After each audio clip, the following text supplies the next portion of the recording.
Bonsoir à tous et à toutes. On est ravis de vous accueillir ici, au Centre culturel Bellegarde. Nous, c'est la Maison de l'Architecture Occitanie-Pyrénées. C'est la deuxième conférence qu'on fait dans ce cycle de conférences qui s'appelle Architecture en transition. C'est un cycle de conférences sur l'architecture, en particulier du logement social et collectif, où on essaye de s'interroger sur comment le logement social et collectif et sa production peut s'adapter aux transitions, à toutes les transitions, et c'est pour ça qu'elles sont au pluriel, parce qu'on parle aujourd'hui de transition climatique, mais de transition énergétique et aussi parfois transition sociale ou transition des modes de vie. Donc on est là pour interroger tout ça, et on a invité tout au long de ce cycle 4 pratiques spécifiques. Et on est très heureux ce soir d'accueillir Christophe Hutin, architecture, à participer à ce cycle-là. Pour dire 2-3 mots sur Christophe, Christophe a fondé cette agence en 2003. Tu as travaillé longuement avant avec les architectes qu'on ne présente plus, Lacaton Vassal, et notamment sur plusieurs projets de reconversion de logement social et collectif en site habité et en site occupé, qui en fait une particularité de ton discours aussi, et qu'on va pouvoir voir ce soir avec un exemple particulier. Tu as aussi été commissaire du pavillon français à la Biennale de Venise en 2021. Et ce soir, pour te donner le change sur la conversation après, il y a aussi le co-commissaire de ce pavillon français, Daniel Estevez, qui est professeur à l'école d'architecture de Toulouse. Donc on est très content de vous avoir tous les deux ce soir pour cette conversation et pour cette conférence. La conférence, elle est dans ce cadre-là. On a accueilli Bétillon-Freiermuth le 25 septembre. Ce soir, c'est Christophe Hutin. La prochaine fois, c'est Studio Act. Et la dernière conférence se passera à l'Institut Cervantes, où on accueillera les Barcelonais de Vivas Arquitectos, sur la question aussi de 3 modèles différents ou plus de logements sociaux. Est-ce qu'on construit de la même manière pour tous ou pour toutes en fonction de qui on est et d'où on parle. On remercie nos partenaires qui sont tous là. Voilà. Et surtout, un grand merci du coup au Centre culturel Bellegarde qui nous accueille ici et dont on est très très reconnaissant de pouvoir faire ce cycle-là et aussi quelques actions pédagogiques en partenariat. La parole est à vous. En même temps que tu t'assieds, je vous montre ça. Si vous voulez voir un peu plus du travail de Christophe, à la fin, vous pourrez découvrir cette publication dans laquelle il y a un article sur un autre des projets de Christophe Hutin. Que de pub, merci. Bon, je vais me mettre là, c'est mieux qu'assis. Je serai moins statique. Donc, bonsoir à tous, je suis content de revenir à Toulouse parce que j'ai enseigné 7 ans avec Daniel Estevez et Francine.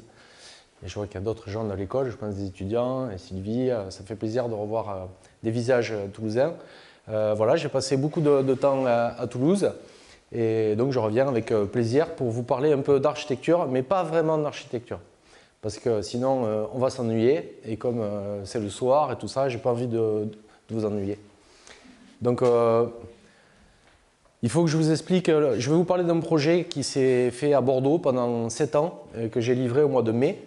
Donc c'est ça que je vais vous raconter, mais avant de vous en parler, il faut que je vous explique un peu mes origines, mon parcours, pour comprendre comment je suis arrivé à faire ce projet et pourquoi je l'ai fait dans ces conditions. Donc ça c'est une photo, je démarre toujours mes conférences ou mes présentations par cette image.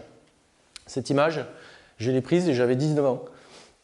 Donc moi j'ai grandi dans les Hautes-Pyrénées et puis en Bretagne aussi, un peu entre les deux. Et je voulais être marin, je voulais faire la marine marchande. J'ai raté le concours 2 fois. Je voulais vraiment faire ça, c'était ma vocation et je l'ai raté. Et donc j'ai été obligé de changer d'avis, de bouger, quoi, parce que il fallait que je fasse quelque chose de ma vie, quoi. Et donc c'était en 1994, deuxième échec au concours. Et en avril 1994, il y avait les premières élections libres en Afrique du Sud. Et comme je ne voulais pas rester dans les Pyrénées à faire la fête, parce que j'étais très bon pour faire la fête aussi, donc je me suis dit, je vais aller en Afrique du Sud, participer aux élections. Comme ça, je vais apprendre l'anglais. Et puis, je vais participer à quelque chose, à un moment important pour cet endroit. Et puis, c'était une expérience que j'avais envie d'avoir. J'avais envie d'aller voir un peu loin. J'étais un peu enfermé dans les montagnes et j'avais besoin de voir loin. Et donc, je suis parti en Afrique du Sud. Je me suis engagé dans la campagne. Et donc j'ai été logé, un endroit que je n'ai pas choisi, j'ai été logé dans le township de Soweto. Voilà, donc ça c'était juste à côté de là où j'habitais.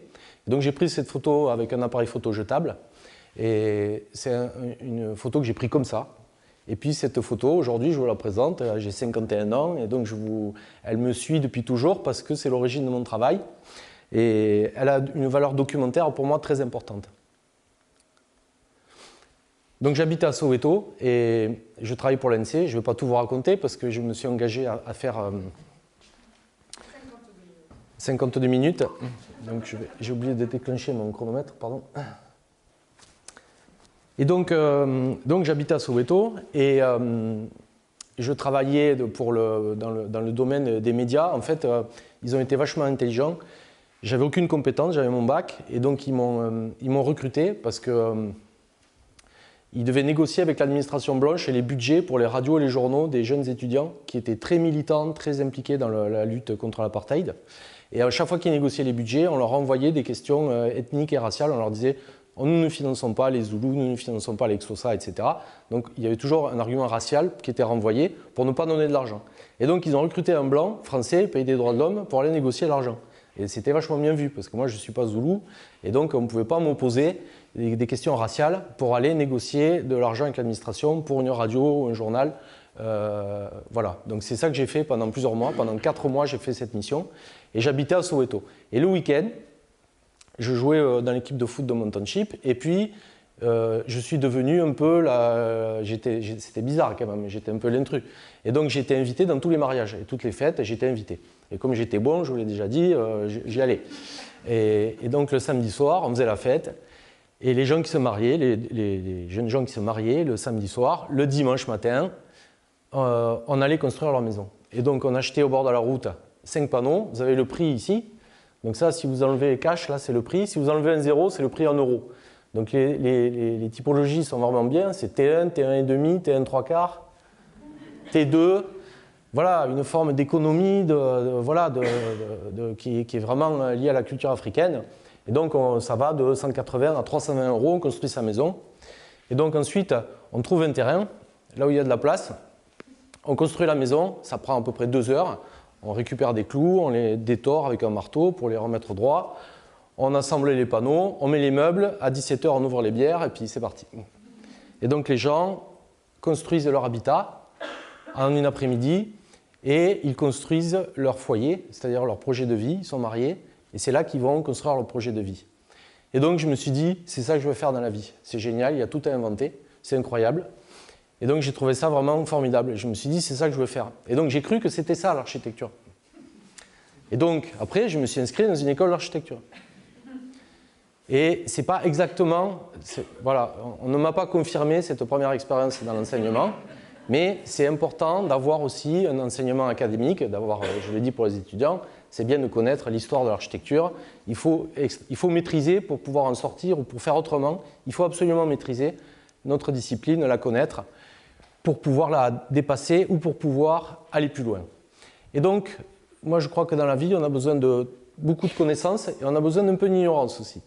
Et donc c'est le mélange des deux, ça a donné voilà, ce que je suis et ce que je vais vous montrer ce soir, c'est la rencontre entre cette expérience-là et des études académiques, etc., etc. Donc, je fais mes études, ça prend du temps, c'est long, on s'ennuie un peu, et donc j'en avais marre à la fin de mes études, et j'ai postulé à une bourse de l'AFA à l'époque, qui s'appelait l'Envers des villes, où c'était une époque, je suis désolé pour vous les étudiants, mais à l'époque, on vous donnait sur un projet 15 000 euros, puis on vous disait allez à l'année prochaine. Vous pouviez partir faire un projet avec 15 000 euros. Aujourd'hui, il faudra remplir un rapport hebdomadaire, se présenter à un bureau pour expliquer ce qu'on fait, etc. Bon, à l'époque, ce n'était pas comme ça. Et donc, je suis reparti en Afrique du Sud, et mon projet, c'était de dire, c'était en 2004, et donc c'était de dire, après 10 ans de démocratie, quelles sont les conditions d'accès au logement, comment les gens font pour construire leur maison dans les townships d'Afrique du Sud. Et après 10 ans de l'ANC, de Mandela, qu'est-ce qui s'est passé sur l'accès au logement. Donc je suis parti là-bas faire ce travail. Et donc j'ai fait un film documentaire sur une dame qui s'appelle Maria, que tu connais, Daniel, je crois. Et c'est une jeune grand-mère qui construisait sa maison. En fait, elle était serveuse dans un restaurant. Et tous les mois, elle achetait des briques. Et à partir du moment où le tas de briques était suffisamment grand pour commencer la construction, elle a commencé la construction. Donc on a déconstruit sa maison pour libérer la place. Et donc, à l'époque, j'avais acheté une caméra et puis j'ai fait un film sur elle. J'ai fait plusieurs films.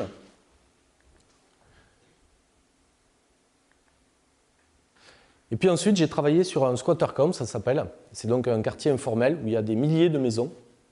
Et donc, je me suis mis à faire un travail en photo, comme ça, que j'ai montré aux rencontres de Arles après, où j'ai imprimé ces photos échelle 1 dans un grand hangar.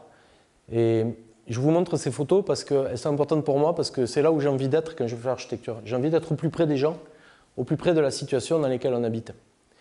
Vous savez, les villes aujourd'hui, on les fabrique à 10 km d'altitude, on fait des grands plans masse, des master plans, des plans d'aménagement. Et puis après, à la fin, peut-être on s'occupe un peu des gens qui sont dedans, mais c'est pas sûr. Vous voyez tous les nouveaux quartiers dans toutes les villes en France qui sortent, qui sont les mêmes à Dunkerque, à Toulouse, à Bordeaux. On fait partout la même production, ce sont des produits, voilà, c'est les mêmes que TE1, c'est les mêmes que le panneau en Afrique du Sud, sauf qu'en Afrique du Sud, il y a au moins la joie de le faire soi-même.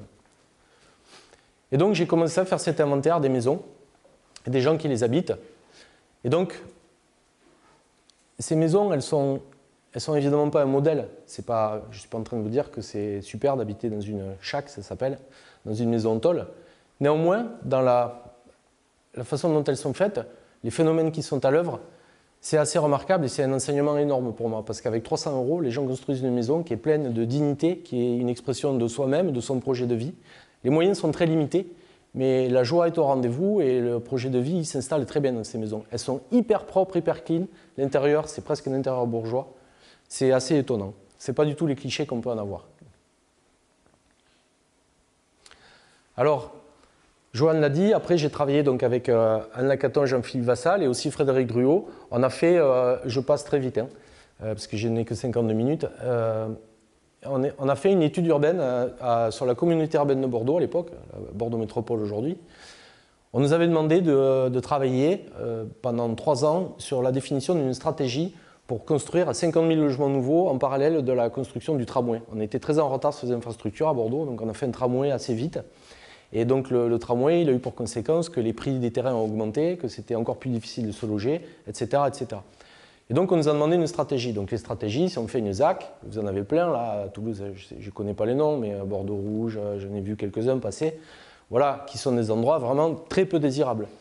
Et le problème, c'est qu'on met tout l'argent public à un endroit pour faire des choses neuves, et puis on ne se préoccupe pas du reste. C'est pour ça que les immeubles dans les villes comme à Marseille s'effondrent, à Bordeaux, à Toulouse, vous en avez peut-être eu aussi. Voilà, les choses se dégradent partout, hein, c'est pas qu'en architecture d'ailleurs, et puis on met tout le fric sur des endroits très localisés pour qu'un groupe de personnes gagne beaucoup d'argent à le faire. Alors, nous on a fait un truc un peu d'idiot, on a fait une base de données, on a collecté l'ensemble des données des bailleurs sociaux et des logements collectifs. Il y a 160 logements collectifs à Bordeaux, on les a tous repérés, on a fait un inventaire. Nous ce qu'on dit, c'est que on a fait un ordre de priorité sur ces bases de données, sur la dégradation des immeubles, sur leur état. Et là où c'est dégradé, c'est là où il faut investir et avoir une action publique importante. Et ceux qui sont en bon état, ils sont en bon état, on verra dans 10, 20 ans, on s'en occupera. Mais aujourd'hui, il faut mettre l'argent public là où il y en a besoin, là où les situations sont dégradées. Et dans le même temps que l'on réhabilite, on peut très bien construire des logements nouveaux qui permettent de financer et d'accompagner l'économie de cette production de la ville. C'était ça notre stratégie. Alors après, vous allez devoir me croire sur parole parce qu'en 52 minutes, je ne pourrai pas rentrer dans les détails, mais on a les plans de chacun des ensembles. Vous pouvez zoomer dedans. On a les plans des appartements, les photos, et à chaque fois, on a fait un inventaire de chacune des situations. On a fait une base de données où on a fait une enquête sur l'état technique, l'état des immeubles, pour savoir où se trouvaient les ordres de priorité. On a défini des situations urbaines qu'on considérait comme étant prioritaires, et on ne considère pas que l'immeuble, on considère l'immeuble dans son environnement, puisque c'est un écosystème. L'immeuble, il ne vit pas tout seul, il vit aussi avec le stationnement, l'école, les arbres, les animaux, tout ce qui va avec. Donc, un exemple, une étude de cas, puisque suite à cette étude, on a quand même réussi à faire un projet. Quasiment tous les endroits où on a travaillé ont été démolis. Je ne crois pas que ce soit un hasard. Alors du coup, on a une opposition, nous, contre, évidemment, vous avez compris, c'est on veut partir de l'existant, des situations qui existent, là où les gens habitent, et c'est ça qu'on voudrait travailler avec les habitants pour augmenter les capacités et fabriquer la ville à partir de ce qu'elle est. Donc c'est un discours théorique, mais c'est aussi très pratique, ce que je dis, c'est les deux. En France, on a cette politique complètement folle qui s'appelle l'ANRU. C'est une politique de rénovation urbaine dont l'outil premier a été la démolition. En France, depuis 20 ans, on a démoli pas loin de 200 000 logements sociaux. D'accord ? Ça a coûté, je crois, 60 milliards d'argent public. Le solde de cette opération aujourd'hui, c'est il y a eu 1 pour 1 en théorie. Donc ça veut dire qu'on a créé 0 logement pour 60 milliards d'euros. C'est à peu près le montant de la dette et des problèmes qu'on entend dans les médias du matin au soir. Alors qu'on aurait pu réhabiliter un logement et en construire un de plus. C'est ça qu'on aurait dû faire. Et c'est ça qu'on proposait, dans la même économie. D'accord ? Donc, il se trouve qu'au même moment, à la fin de cette étude, il y a 3 immeubles, ces immeubles-là, le G, le H et le I, qui sont voués à être démolis. Donc à l'époque, Alain Juppé, le maire de Bordeaux, décide de démolir ces immeubles dans lesquels il y a des problèmes sociaux. C'est normal puisqu'ils sont très dégradés et qu'on a fait une concentration de précarité qui ne peut pas générer autre chose que des problèmes. Très mal entretenus, c'est des immeubles des années 60 qui ont été très peu rénovés. On a à peine des trucs un peu dégueulasses dans les années 80, mais rien n'a été fait. Et donc ces immeubles, ils devaient être démolis. Alors je me pose toujours la question, mais pourquoi, comment on peut arriver à faire des choses aussi violentes, à démolir un immeuble où les gens habitent depuis 50 ans, avec leur famille, les gens sont nés, il y a eu des décès, il y a eu tous les souvenirs, leur histoire affective, elle s'est écrite là. Alors pourquoi on démolit ces immeubles-là? Peut-être parce qu'on les regarde comme ça. D'ailleurs, on les nomme, on dit c'est une barre. C'est quand même vachement réducteur d'appeler cet endroit une barre. C'est pas une barre, c'est 530 appartements. Il y a 530 familles qui vivent là, dedans, et eux, ils ne considèrent pas que c'est une barre. C'est leur monde à eux. Donc c'est beaucoup plus complexe que ça. Et le problème, c'est que les architectes et les urbanistes, on est toujours très loin du sujet. On n'est pas devant les maisons en Afrique du Sud, là. Là, on regarde de loin, on dit « ouais, c'est vrai, c'est moche ». C'est ce qu'on pense d'ailleurs. C'est très négativement connoté. On n'aime pas cette architecture, on n'aime pas les banlieues, pour plein de raisons. Sauf que quand vous rentrez à l'intérieur, il y a 530 mondes, tous différents, merveilleux, incroyables. On est dans la vie chez les gens. Voilà. Et moi, je pense que quand on est là, quand on discute avec les gens qui habitent là, on ne peut plus démolir cet immeuble. C'est impossible. Ou alors, on a un manque cruel d'humanité. Mais je ne crois pas que ce soit le cas. Sauf que on prend toujours les décisions dans des bureaux, dans des endroits technocratiques, très loin du sujet. On n'est jamais au plus près des gens. Vous voyez, l'histoire des gens, rien que le mobilier, rien que l'agencement des choses vous dit d'où ils viennent, leur culture, leur attachement à certaines choses. C'est fort, c'est de l'anthropologie. Alors qu'est-ce qu'on a fait sur ce projet? On a pris un logement et on a essayé de très bien le transformer, de l'améliorer. Ces logements-là, ils ont été pensés de façon fonctionnaliste. C'est-à-dire que chaque pièce a une fonction attribuée. Il y a une pièce pour dormir, les chambres, il y a une pièce pour se laver, la salle de bain, la cuisine. C'est une approche fonctionnaliste. Organisation en impasse. Ce qu'on a proposé, c'est que les gens vivent à l'étroit, ils ont des petites fenêtres. On a proposé de déposer la façade, d'accord? Les fenêtres, les petites allèges qui vont avec. Et au préalable, on a posé une extension de 4 mètres qui vient se ficher contre la façade, qui est en fait un deuxième bâtiment, un nouveau plancher qu'on vient par l'extérieur mettre devant la façade, et on fait ça en site occupé, c'est-à-dire que les gens sont chez eux, ne déménagent pas, on le fait avec les gens dans les appartements. Voilà. Et donc on rénove l'appartement, on livre cette extension, et ça on le fait une fois, très très bien, on bosse dessus sur un, avec la plus grande précision, et une fois qu'on l'a réglé, on peut le faire 530 fois. Vous voyez, c'est pas... On part de 1 et après, on le développe. Alors, je vous donne un exemple. Ça, c'est un T3. Donc, un T3, il fait 58,6 m² existant. Et avec l'extension, il fait 118,90. Le loyer reste le même, évidemment, puisque cet espace est non chauffé. C'est donc pas considéré dans le loyer, dans la surface habitable. Donc, on a des baies vitrées partout, puisqu'on a tout ouvert, on met des baies vitrées. On a une façade avec très peu d'inertie, en simple vitrage et en polycarbonate ici, et on a un balcon de 1 mètre.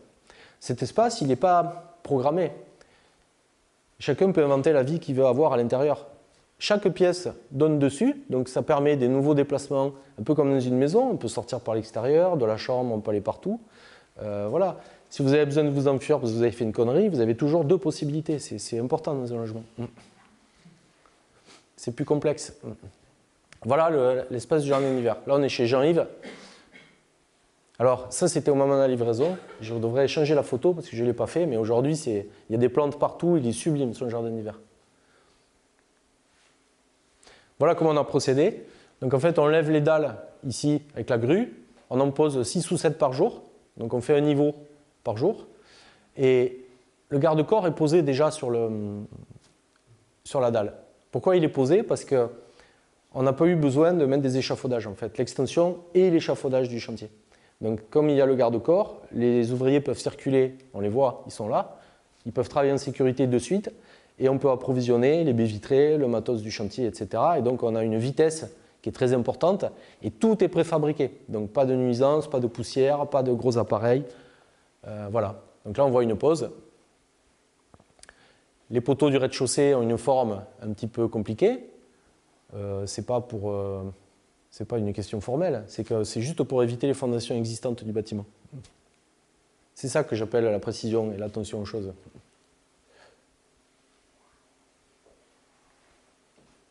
Une fois qu'on a posé les dalles, on pose les poteaux. Après, on ouvre le mur, on pose les menuiseries et on livre l'espace. Ça à peu près 4-5 jours de travail qui sont non consécutifs, mais il y a 4-5 jours d'intervention sur l'extension. La chose la plus pénible, c'est l'ouverture des façades. Voilà. Alors, c'est le seul endroit où on a utilisé une machine, parce qu'il y avait de l'amiante aussi dans les fenêtres, mais je ne peux pas tout raconter, parce que je suis contraint par les 52 minutes de Joanne. Et donc, voilà une machine peu sympathique. Et donc, on a mis une cloison temporaire étanche à l'air pour ne pas libérer de fibres d'amiante, avec des hublots pour avoir de la lumière, parce que les gens vivent dans l'immeuble et regardent la télé derrière. Voilà, c'est important, parce que la vie continue. Donc voilà comment on travaille. Voilà la perception depuis le bas qu'a eu M. Juppé quand il est revenu. Et voilà la situation, c'est exceptionnel. On est 15 étages, on a une vue sur tout Bordeaux, qui est une ville très basse. C'est juste magnifique. Ces appartements, ils sont dingues. Et on a rajouté des logements sur le toit, parce qu'il fallait faire cette démonstration qu'on peut réparer, mais on peut aussi rajouter. Puisque c'est l'objectif, quoi. Plutôt que de faire des quartiers neufs, on pourrait partout rajouter, sans déranger ceux qui sont déjà là, sans créer de vis-à-vis, sans couper d'arbres, sans abîmer l'écosystème dans lequel on arrive. Il y a toujours un endroit où on peut construire, rajouter, et tout ça dans une économie qui est maîtrisée. L'ascenseur, il a juste un étage de plus à monter, c'est très facile à faire. C'est très facile, il n'y a pas de problème. C'est une économie qui conforte l'économie globale, parce que ça fait des loyers supplémentaires, et donc ça permet d'alimenter l'économie générale de la situation. Voilà la perception. Donc ça change aussi l'image que renvoie cet immeuble. Et c'est une mise à jour contemporaine d'un ensemble qui était très dégradé. Et ça, c'est les logements sur le toit.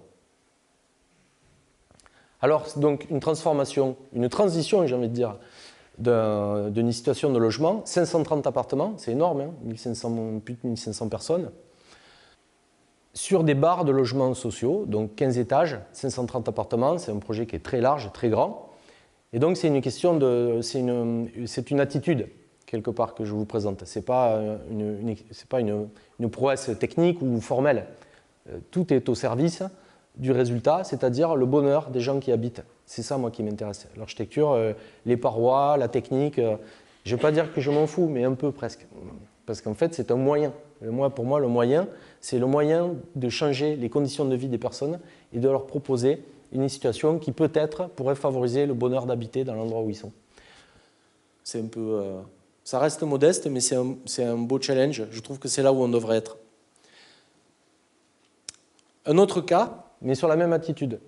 Je vous ai amené en Afrique du Sud, je vous ai amené sur une barre de logement. En fait, le logement, c'est un sujet universel.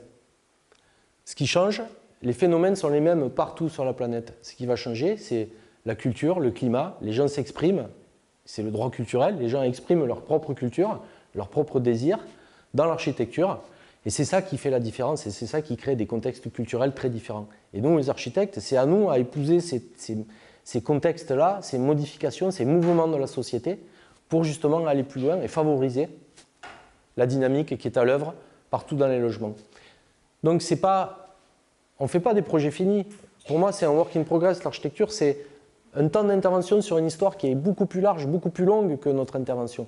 Voilà, c'est pas, moi je ne construis pas des monuments ou des. Je m'en fous. Je viens à un endroit pour faire une mise à jour, donner des qualités contemporaines, actuelles, par rapport aux enjeux de société, et donner les conditions du bonheur aux gens qui habitent là. Alors maintenant, je vous amène dans une cité, c'est un quartier de maisons, 93 maisons. C'est une ancienne cité d'urgence, une ancienne cité de transit. Je ne sais pas si vous savez ce que c'est. À la fin, au moment de la décolonisation française, en particulier en Afrique du Nord et en particulier en Algérie, pour les harkis, on a construit des cités pour accueillir des populations qui étaient donc en migration du fait de la décolonisation, mais on a aussi accueilli des Espagnols, des Portugais qui fuyaient les dictatures. Et donc, ces gens-là n'avaient pas accès au logement social, sur le plan juridique, puisqu'ils n'avaient pas la nationalité. Et donc, on a fait, je parle pour les travailleurs migrants, espagnols, portugais, etc. On a construit des cités d'urgence, puisqu'il n'y avait pas assez de logements, et des cités de transit. Transit, sous-entendu, transition. Et donc ces cités de transit devaient permettre aux gens, de façon temporaire, d'avoir un abri, d'avoir un logement temporaire. Ces maisons étaient livrées brutes de finition, dalle béton, mur en briques, poêle à mazout. Il n'y avait pas de finition. Et donc l'idée, c'était qu'ils restaient 1 an ou 2, et après, ils trouvaient un travail, ils régularisaient leur situation, et ils pouvaient postuler un logement social ou avancer dans la société grâce à l'ascenseur social. L'ascenseur social est en panne. Il était. Je crois qu'il l'est encore plus aujourd'hui. La jeune femme à droite, il me semble que c'est Fatima. Je ne lui ai pas demandé confirmation, il faut que je le fasse. Mais je présume que c'est elle. J'ai mis l'hypothèse que c'est Fatima. Ça, c'est Fatima avec moi dans une maison il y a 1 an ou 2. Donc ce sont des baraquements. Il y a 20 bâtiments qui regroupent 93 maisons. Ce sont des maisons en bande qui sont assez exiguës. Et donc ces gens-là ont été un peu mis à l'écart. On est contre l'aéroport de Bordeaux. On est mitoyen d'une base aérienne, la base aérienne 106 des militaires. Donc c'était vraiment, à l'époque, quand c'était construit, c'était vraiment à l'écart complet, vraiment très loin de tout. Et donc cette histoire de la décolonisation, elle a été hyper douloureuse. Vous savez l'histoire des harkis. Il y a une grosse communauté harkis dans le quartier. Vous avez lu peut-être Alice Zéniter ou l'histoire de la communauté harki qui en a pris plein la gueule, comme on dit. Et donc il y a un traumatisme. Et donc quand on travaille dans le présent, aujourd'hui, on ne peut pas faire l'abstraction des traumatismes parce qu'en fait, ils sont présents aujourd'hui, les problèmes ne sont pas réglés. La stigmatisation, la mise à l'écart, la relégation, la précarité, tout ça n'a pas changé et c'est un héritage de la décolonisation. C'est bizarre, je vous assure, faites-moi confiance, je vais vous montrer dans les documents, vous allez le percevoir. Donc voilà quelques images d'archives pour comprendre où on est. Et donc, on est dans un endroit assez incroyable parce qu'on est relégué, mais on est à la lisière d'une forêt. Donc c'est un endroit qui est quand même assez intéressant pour habiter, pour vivre. Ça, c'est quand j'arrive en 2019. Donc en 2019, le bailleur social lance un concours urbain. Ce n'est pas un concours architectural, c'est un concours urbain pour lancer une opération sur ce quartier. Le désir, c'est de densifier. Donc, au concours, est posée la question, par quels moyens pouvons-nous densifier? La première réponse est évidente, vous la connaissez, c'est on rase et on fait une opération. Voilà. Donc ça, c'est possible. Alors, moi, comme j'aime bien être près des gens, enfin au plus près, qu'est-ce que j'ai fait? J'ai pris ma voiture et puis je suis allé là-bas. Donc je me suis promené, j'ai vu les maisons sur la rue, vous avez vu, c'est nickel, il n'y a rien qui déborde. Et puis je suis passé derrière. Et derrière, j'ai découvert un monde. En fait, j'ai découvert que Soweto, j'ai plus besoin de partir en Afrique pour recharger mes batteries. C'est universel. Ce que j'ai vu à Soweto se passe à 3 km de chez moi, ici, derrière. Et donc, à droite, là-bas, on a M. Sanchez qui cultive dans la forêt. Il a des cochons en liberté. Je suis tombé sur des cochons en liberté, parce qu'il y a une forêt avec des chênes. Un endroit, mais vraiment hallucinant.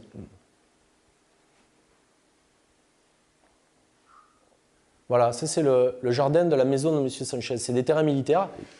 Et donc il a planté des yuccas. Il a un potager qui fait à peu près 1 hectare. Il nourrit je ne sais pas combien de familles. C'est incroyable. Alors, les maisons, on a mis quelques couleurs sur les volets. je ne sais pas à quelle époque, années 90 je crois. Et puis c'est de la grave compactée. Donc la grave compactée fait que les gens se garent. Vous avez vu, s'ils pouvaient mettre la voiture dans le salon, ils le feraient. Et donc on ne peut même plus rentrer à la maison tellement il y a de voitures. Les voitures sont garées à 50 cm des portes d'entrée. Le sol n'infiltre pas l'eau de pluie. Donc en fait, dès qu'il pleut, sur la partie basse du quartier, on a des inondations. Il y a 1 mètre d'eau. Donc il y a énormément de problèmes techniques. Vous voyez, c'est dur quand même. En été, il faut des lunettes de soleil, c'est blanc, on est ébloui. En hiver, il y a de la boue. C'est un endroit particulier.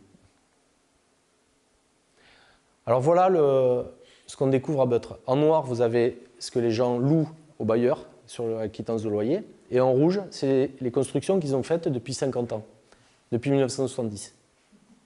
Donc là, il y avait un bailleur ici qui s'appelait Logévie, qui contrôlait un peu quand même, ça se voit. Et puis là, c'est Aquitanis, alors eux, ils n'ont pas du tout contrôlé. Voilà, il y a 2 modes de gestion. Il y en a un qui prenait les loyers qui n'y allait pas, il y en a un qui prenait les loyers et qui contrôlait. Voilà, c'est deux modes de gestion. Et donc ça a produit ça. Donc en fait, les gens sont là depuis 50 ans. Et voilà ce qu'on trouve. On est dans du logement social, on trouve des piscines. Et on trouve aussi des intérieurs extrêmement dégradés. Alors, je suis en train de vous raconter une histoire qui paraît sympathique. Mais je ne voudrais pas idéaliser la situation. C'est-à-dire qu'en fait, les gens ont autoconstruit, ils ont fini leur maison. Ils ont eu des enfants, les familles se sont agrandies, ils ont créé des extensions, des piscines. Ils ont fait des choses formidables, merveilleuses. Quand ils le peuvent. Donc, c'est-à-dire qu'il y a beaucoup de gens qui sont ouvriers dans le bâtiment. Il y avait beaucoup de maçons, d'électriciens, etc. Ils se sont groupés, ils ont fait les travaux en autoconstruction avec un vrai esprit de communauté. C'est le quartier le plus pauvre de Bordeaux Métropole. C'est le quartier qui a le moins recours aux services sociaux. Il n'y a pas de portage de repas pour les anciens. La cuisine est faite par les gens. Il n'y a pas de demande d'action sociale dans ce quartier. C'est une vraie communauté. Néanmoins, les gens qui avaient la compétence, qui avaient un peu de moyens, ils ont fait des maisons extraordinaires. Moi, en tant qu'architecte, je ne saurais pas faire les prestations qu'ils ont réalisées, en finition notamment. Par contre, les gens qui sont seuls, en particulier les femmes avancées en âge, seules, qui n'ont pas d'argent, c'est catastrophique. Il y a une insalubrité qui est absolument indécente de notre société, et en particulier dans le parc du logement social. Donc ça veut dire que cette situation, elle a généré une inégalité que je n'avais jamais vue ailleurs, et c'est là-dessus qu'il faut travailler. Le problème, c'est que quand vous répondez à un concours avec un bailleur social, vous avez un programme de travaux avec un budget de travaux à appliquer de façon systématique à toutes les maisons. Il faut faire de l'isolation par l'extérieur, la même pour tout le monde. Il faut faire les radiateurs, les fenêtres, tout le monde les mêmes, etc. En fait, ici, ce n'est pas possible. C'est juste pas possible parce qu'il y a des endroits où les fenêtres sont déjà neuves, les peintures sont faites, l'isolation est faite, tout est fait. Donc, comment on fait pour faire avec ça? Donc, comment on a fait? On a procédé par une enquête.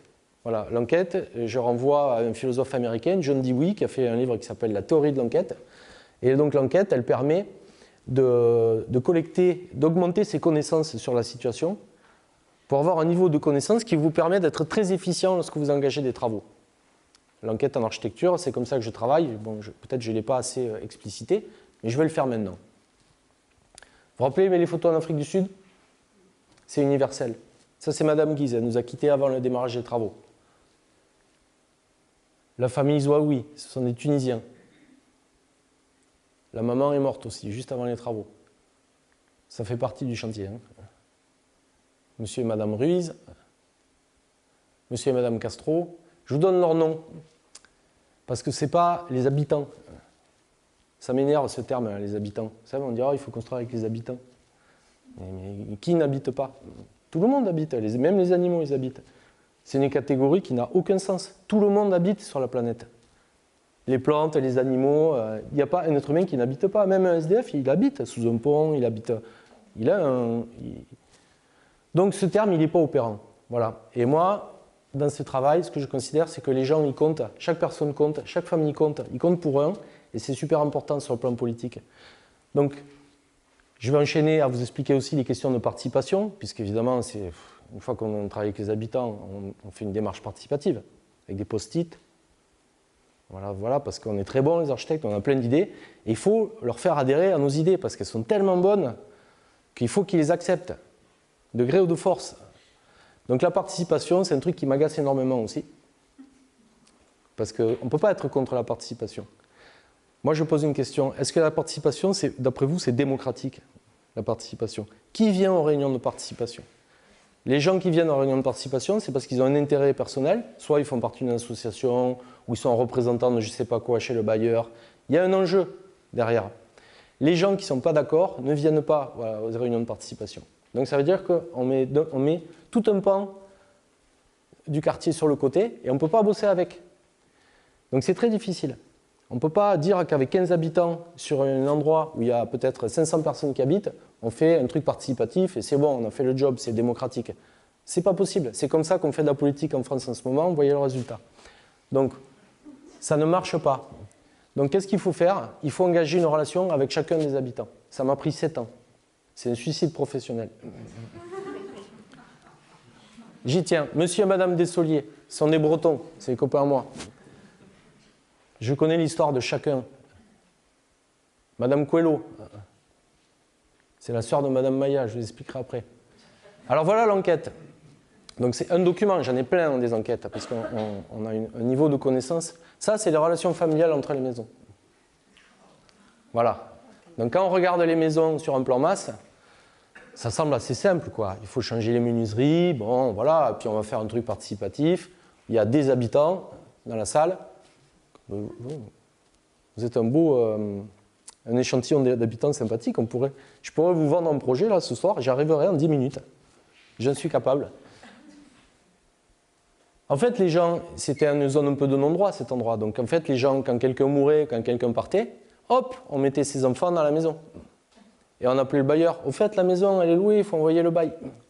Ça s'est passé comme ça, pendant 50 ans. Et donc les gens, ils ont repris les maisons. Puis après, il y a eu des mariages entre familles, il y a eu des divorces, des familles recomposées, etc. C'est un joyeux bordel. Et si on n'a pas ces connaissances-là, on ne peut pas bosser. Alors je vous ai dit, on ne peut pas faire les mêmes travaux pour tout le monde.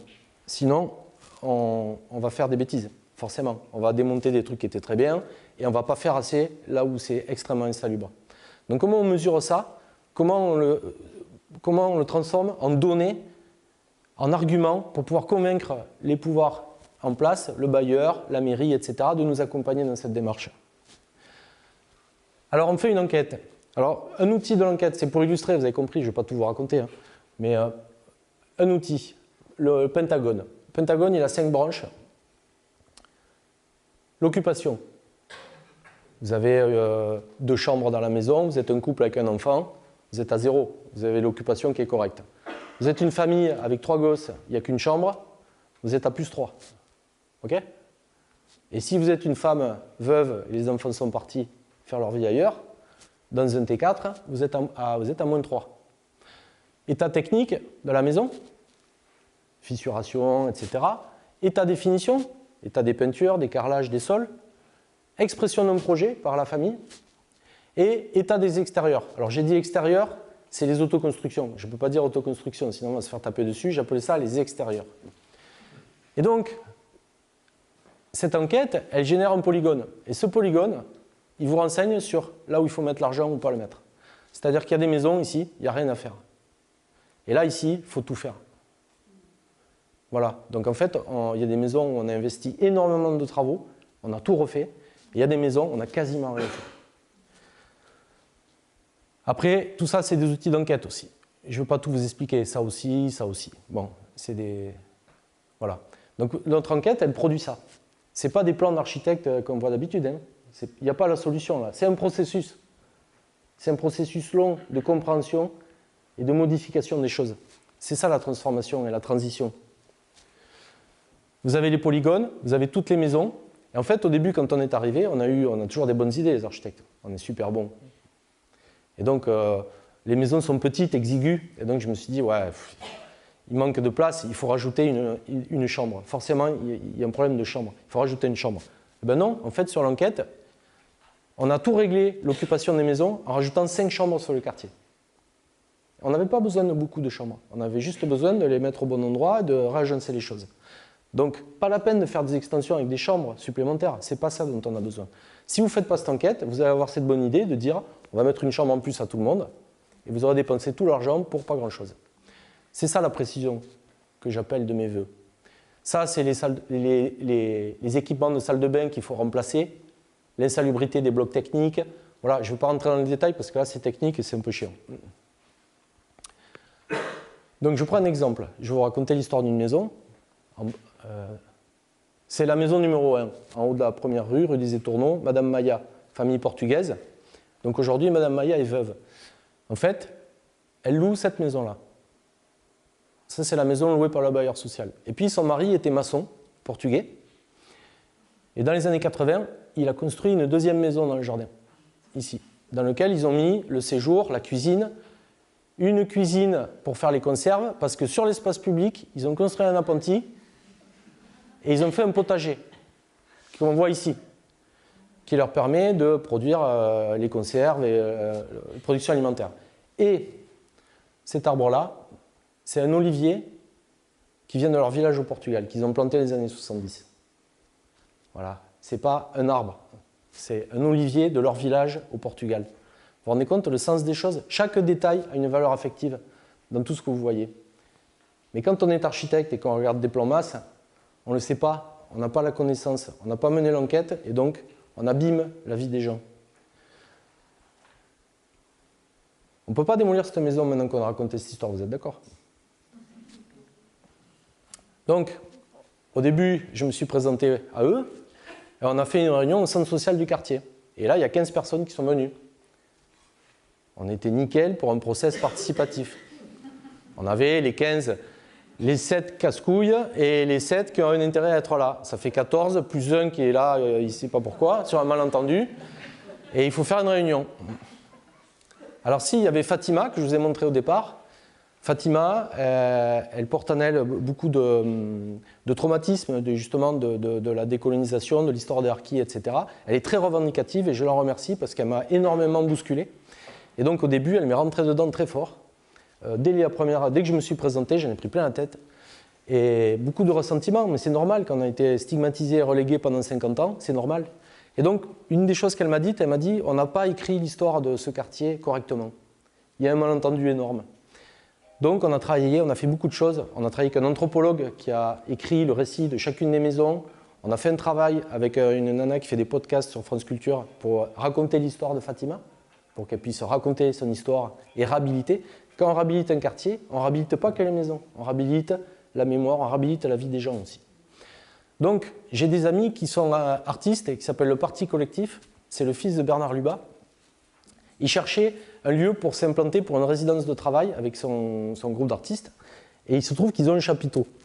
Et donc je leur ai proposé, je leur ai dit, mais venez à Beutre, c'est super, il y a une place au milieu, vous mettez le chapiteau, vous faites votre boulot. Le deal, c'est que vous allez faire des concerts, des balles pour le quartier, et moi je vais pouvoir faire mes réunions dans le chapiteau. Et là j'ai tout le monde vient. Et ceux qui ne viennent pas, je vais frapper et je vais les chercher. Et je leur dis, il y a une réunion là, il faut venir. Donc les gens sont là, j'en prends plein la tête. Il y a des problèmes, des représentations, des problèmes de classe. Ils n'aiment pas les architectes. Ils ont raison. Ils n'aiment pas les pouvoirs publics. Ils n'aiment pas le maire. Ils ont raison. Enfin, ils ont leur raison. Et c'est ça qu'on doit réhabiliter aussi. C'est le rapport à l'institution, c'est le rapport aux choses, c'est la possibilité de construire collectivement un projet avec eux, mais sans les prendre pour des cons. Alors voilà. On est dans le chapiteau, ça discute, c'est chaud, ils ne sont pas d'accord. Et je ne veux pas tout vous raconter, mais il y a eu énormément de conflits. Et c'est normal, ça s'appelle la démocratie. Comment vous voulez faire un projet s'il n'y a pas de conflit? Ce n'est pas un projet. Les trucs participatifs, il n'y a jamais de conflit. Ou sinon, il y a un spécialiste qui va l'évacuer. Non, le conflit, il faut le prendre, c'est une ressource, ça permet d'avancer. Je vais vous raconter une histoire de conflit. Madame Guise, dans son jardin, on a commencé à faire des actions. On a fait venir des spécialistes de certains sujets sur lesquels les habitants voulaient travailler. Par exemple, le potager. Je suis arrivé, non, parce que des fois on est ridicule. Vous allez voir, les jeunes architectes, je vous le dis. Quand je suis arrivé, je leur ai dit, on va faire un truc sur la permaculture. Parce que moi, j'ai des bouquins, j'ai un potager chez moi, je suis un bobo, et j'ai un potager en permaculture qui est hyper productif, je suis très fier. Et donc je leur ai dit, on va faire de la permaculture. Et puis là, je découvre qu'il y a 1 hectare de potager, des cochons en liberté. un truc dont je suis incapable de faire ça. Ils ont une expertise et une compétence qui est hallucinante sur le sujet. Donc on est un peu con des fois, quand on accepte d'aller se confronter aux choses. Donc on a fait venir, lui il s'appelle Bourguignon, c'est le fils du couple Bourguignon, microbiologiste des sols. Et au lieu de faire des études de sol, vous savez, les trucs où avec des machines, après on reçoit un PDF qu'on n'est pas capable de lire, là on a fait in situ, on a mesuré tout un tas de données sur la vie dans le sol, sur l'acidité. Et donc lui, il nous a fait un cours sur le sol, sur la vie dans le sol, et il nous a dit comment améliorer le sol. Mais il le dit à moi, mais il le dit aux gens aussi. Et donc derrière, ça enclenche des choses, des modifications, ça transforme le lieu par les gens. Il y a un problème à Beutre, c'est le statut des femmes. Pour plein de raisons. Dans les milieux précaires, voilà, je ne vais pas me développer parce que je ne suis pas forcément le plus à même pour en parler. Et donc on a créé Marion Onva, avec qui je travaille, qui a fait tout ce travail d'enquête avec moi, a créé le Club des femmes. Et donc c'était un club de parole où il y a énormément de choses qui se sont dites parce que vous savez, en architecture, les femmes, elles n'y connaissent rien en technique, donc elles ne peuvent pas parler aux réunions, c'est pas possible. Elles sont nulles. Voilà, tout le monde le sait.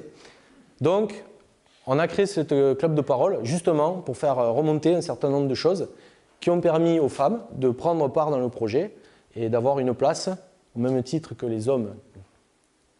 On a organisé des fêtes. Pendant le Covid, on a fait des concerts dans la maison que j'occupais parce que j'ai occupé une maison au numéro 53 pendant 2 ans et demi. Avec mon équipe, on a travaillé, on avait une maison. Et ça, c'est des réunions. Ça, c'est le directeur général du bailleur. Et puis le soir, comme ça, on faisait des choses, des apéros, mais on faisait aussi des réunions de travail avec le bailleur. Et puis, on évoquait comme ça des idées, quoi. Alors, une idée un peu à la con, comme la permaculture, j'en ai eu plusieurs. J'en ai eu une autre aussi sur le choix des couleurs sur les façades. On s'est dit, ouais, d'autres l'ont fait déjà. On a dit, ouais, c'est super, c'est politique, ils vont pouvoir choisir la couleur de leur façade. Et donc, on est arrivé avec des échantillons en disant, regardez, on va pouvoir peindre avec des couleurs. On va pouvoir s'exprimer. Et Fatima m'est tombée dessus et elle m'a dit « Christophe, ça fait 50 ans qu'on est stigmatisé et toi, tu veux nous mettre du bleu majorel et des couleurs des pays arabes, etc. sur nos façades. » Je me suis fait engueuler et elle m'a dit « Nous, on veut s'intégrer à la société. Ça fait 50 ans qu'on demande ça, on n'y arrive pas. Tu ne vas pas nous mettre de la couleur. On veut être un lotissement comme les autres. » Voilà ce qu'elle m'a demandé. Donc il y a 2 options. Soit vous êtes un architecte génial et vous avez raison, soit vous bougez un peu et puis vous réfléchissez, vous dites, en fait, ben oui, elle a raison. Voilà, monsieur le maire qui s'exprime. Donc ça, c'est pour la partie collective. Donc tout ce qui est des grandes décisions collectives ont été faites dans le chapiteau explicité. Tout ce qui relève du logement n'a jamais été abordé en réunion collective. Le logement, c'est l'intimité, c'est l'espace domestique. On n'a pas à discuter de ça collectivement. Donc on a opéré des réunions individuelles avec chaque famille pendant plusieurs années, avec les plans, et on a fait les plans avec eux, des maisons. D'abord l'état des lieux, pour avoir toutes les infos, et ensuite, quand on a proposé un projet, et qu'on a mis dans le processus plusieurs années à trouver une solution technique qui nous permettait d'atteindre l'objectif, on l'a fait avec eux, on a eu 100% de validation du projet, comme dans les républiques africaines, n'est-ce pas? C'était infernal, quoi. Le bailleur, il ne croyait même pas. Voilà, ça c'est une réunion de travail. Je vous demande de deviner qui est architecte sur cette image. Il y en a 3. Pas évident à trouver.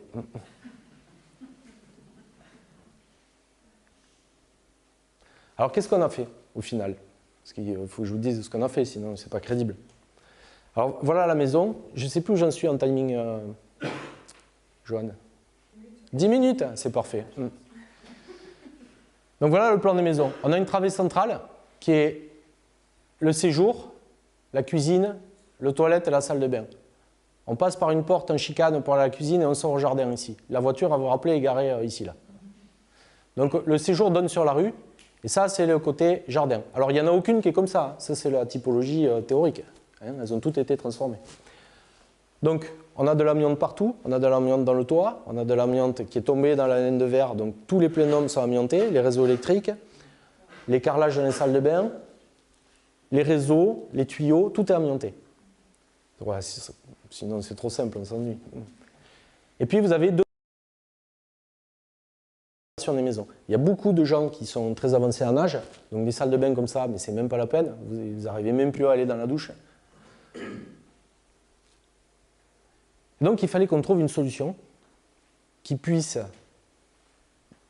marcher avec toutes les autoconstructions. Il ne fallait pas qu'on dérange aucun des cas de figure des 93 maisons qui sont toutes différentes. Il fallait qu'on trouve une solution préfabriquée, rapide, qui permette de régler les problèmes sans gêner aucun agencement. A priori, c'est impossible. Alors voilà ce qu'on a fait. On a fait une extension sur la rue, parce que sur la rue, les gens, comme ils vivent heureux, ils vivent cachés. On ne voit rien. Sur la rue, c'est tout lisse, il ne se passe rien. Donc qu'est-ce qu'on a fait? On a fait une extension en ossature bois de 2,70 m intérieur, de 3 mètres sur la rue. Sur la travée centrale, on crée une nouvelle entrée. La porte d'entrée faisait, la porte du jardin fait 72 cm, donc c'était un peu mesquin quand même. Une nouvelle salle de bain accessible PMR, etc. Une nouvelle toilette également aux nouvelles normes handicapées. Production d'eau chaude ici. Extension des chambres. Et une fois qu'on a fait ça, on peut déposer l'ensemble du bloc que je vous ai montré, le toilette, etc. Et du coup, on a une grande baie vitrée qui donne sur le jardin. Donc maintenant, la maison est traversante. Donc la nuit, on peut l'ouvrir, ventiler, etc. Il y a tout un tas de petits détails, mais je ne vais pas m'attarder sur les détails techniques.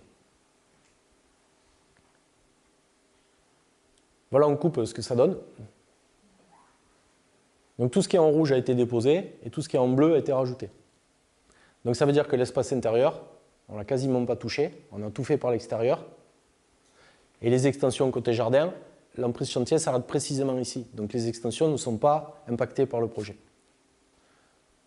Voilà un peu le résumé du travail. Voilà le nouveau document de tout à l'heure avec les extensions. Donc ça ne change pas grand-chose en fait. Et donc si on regarde sur une barrette de maison, donc là vous avez le relevé de chacune des maisons. Alors je ne vais pas rentrer dans le détail parce que je n'ai plus que 8 minutes et 30 secondes. Mais vous avez par exemple des cuisines qui ont été mises dans des chambres. Vous avez des modifications de partout, dans chacune des maisons. Il y a des cheminées, il y a des doubles séjours. Les gens ont tout transformé. Donc, et les extensions, il y en a partout des extensions. Donc il fallait que ça marche. Voilà, donc ça c'est le test. Est-ce que ça marche? Ici, si je vous le remontre, attention, regardez la maison à droite au bout là. Je vais vous raconter son histoire après. Tac, il y a 2 chambres en pignon.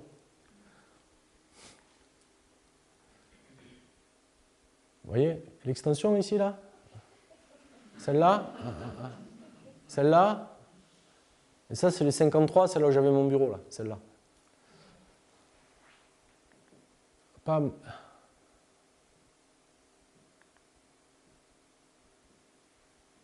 Celle-là, je l'aime bien parce que c'est des histoires. Il faut vous faire rigoler un peu parce que ici, là, il y a une voiture.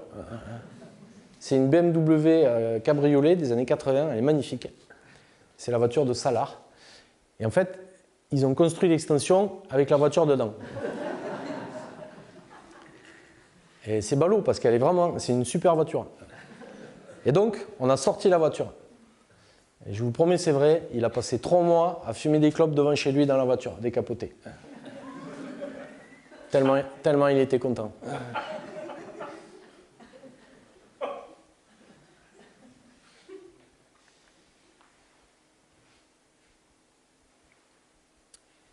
On peut y passer des heures à regarder les plans. C'est ça l'enquête, c'est le travail de précision, il est là.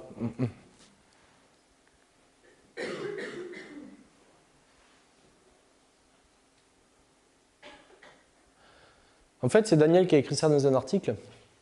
Je reviens sur la participation, parce qu'il faut que je développe quand même pourquoi ça m'agace. Les gens, ça fait 50 ans qu'ils participent à la dynamique de ce quartier. C'est pas eux qui participent au projet, c'est moi qui ai participé. Ça change tout. Eux, ils ont leur dynamique de vie, ils ont leur... Voilà. L'architecte, c'est nous qui devons participer, c'est nous qui devons comprendre ce qui se passe, la complexité de l'endroit, pour être super efficient, pour ne pas les faire chier. Alors voilà comment ça se passe.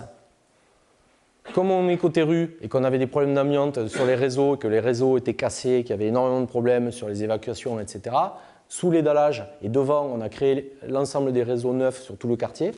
Donc on repart pour 50 ans tranquille. Le dallage pour les extensions. La pose des refends. Donc tout est fait en atelier. On a travaillé avec un charpentier qui est à 2 km du chantier, qui avait un hangar vide et qui a donc créé une chaîne de production. Il a produit en série quasiment de façon industrielle l'ensemble du projet. Tout a été préfa, les façades. Donc les refends arrivent. Les façades arrivent, elles sont levées, elles sont posées, avec les dormants, les menuiseries qui sont déjà posées. Ça, c'est M. Collot chez lui dans son extension, pendant le chantier, puisqu'évidemment, les gens sont dans le chantier, hein, ils habitent dans le chantier. Ça, c'est le désamiantage. Un truc sympa, les gens sont chez eux dessous.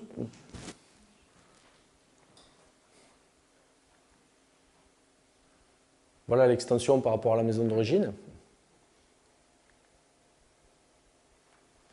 Et puis, les chambres étaient très petites, très exiguës. Et donc, il y avait une demande, notamment pour les enfants et pour les personnes âgées. Ils étaient trop à l'étroit dans les chambres, c'était la galère pour faire les devoirs, pour jouer, etc. Donc, cette extension de chambre, elle n'est pas programmée non plus. On n'a pas dit aux gens, c'est une deuxième chambre. Et en fait, les gens se sont appropriés ces espaces. Certains même m'ont demandé les plans bien avant le chantier et ont anticipé des travaux qu'ils faisaient. Il y en a même un qui a tellement anticipé qu'on a appelé sa maison la maison témoin et on faisait visiter chez lui parce qu'il avait déjà configuré par rapport au futur plan. C'est ça la participation. Voilà des maisons extrêmement insalubres sur lesquelles on a tout refait.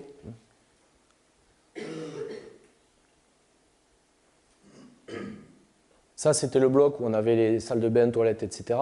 Avec la nouvelle baie vitrée qui ouvre sur le jardin. Voilà, ça donne ça.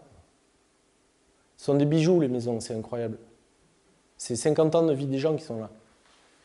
Et voilà le résultat. Et donc, on a ouvert tous les sols. On a mélangé avec l'ancienne grave qui est faite de calcaire pour traiter l'acidité du sol. On a fait tout un travail comme ça. C'est un processus de réflexion. Et après, des fleurs ont été semées, il y a tout un travail qui a été fait. Mais ce n'est pas une espèce de truc fini ou esthétique, c'est un processus. Et maintenant, les gens s'en sont emparés. Ils sont déjà en train de faire des extensions. On a refait tous les accès avec des rampes, évidemment, pour les personnes âgées, pour être aux normes PMR, c'est un minimum. Regardez s'ils ne sont pas bien là. Ça, c'est la maison des Bretons, là, monsieur et madame Dessoliers. Voilà à quoi ressemble le quartier maintenant. Donc ils ont choisi un bardage bois, ça fait un peu villégiature, Cap Ferré.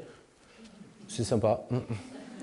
Ça fait lotissement plutôt américain, mais ils sont super contents d'avoir cet aspect-là.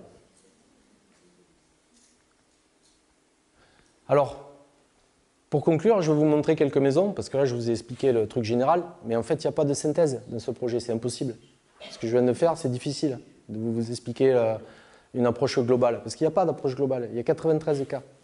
Donc, je vous en montre quelques-uns, comme ça, vous comprendrez. Donc là, on est chez Madame Maya, ici, avec les petits-enfants qui viennent habiter. Donc là, c'est la maison qui est sur la quittance de loyer, et ça, c'est la maison faite par le mari. Voilà, donc à gauche vous avez l'état des lieux, à droite vous avez la transformation du lieu. Donc la nouvelle salle de bain ici. En fait ça c'est la partie nuit et ça c'est la partie jour. La journée ils sont là et la nuit ils sont là. Donc ils ont une nouvelle salle de bain, nouveaux toilettes, ils sont super contents.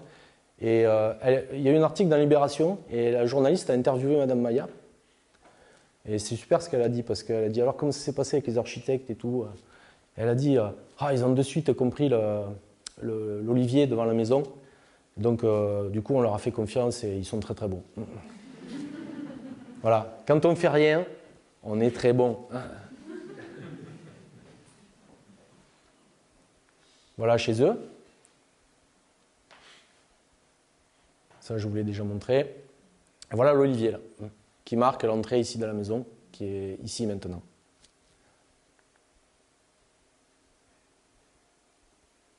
Donc vous avez des cas de figure qui sont rigolos. Hein. Là, on est sur des choses assez light, ça va.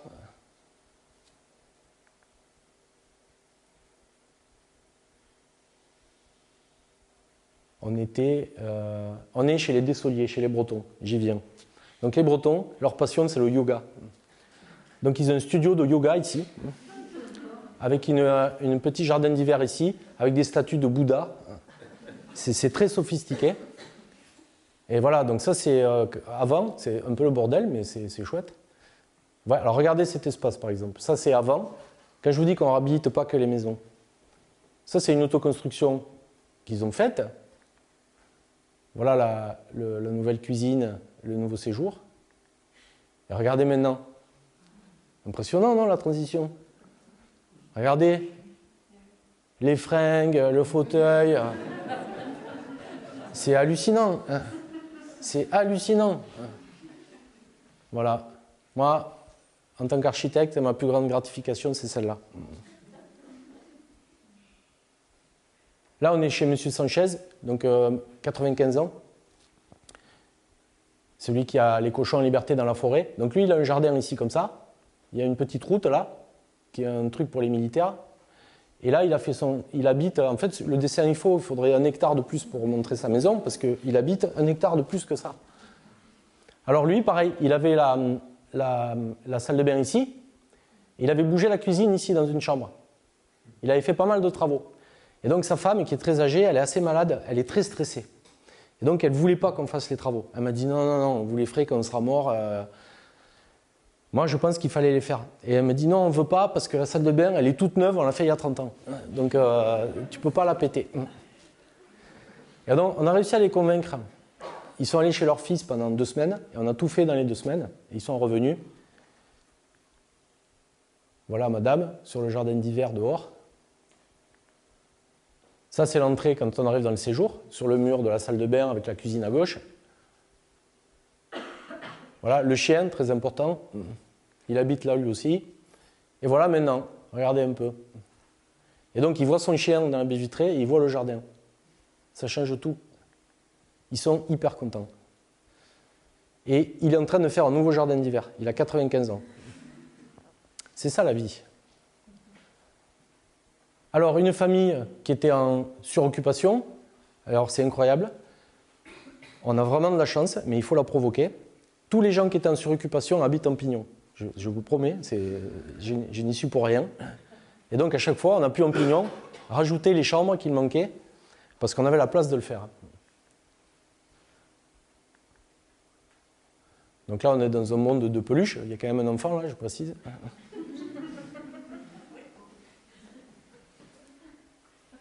Vous avez vu ça, ces intérieurs un peu? Ancienne cité de transit, hein, attention.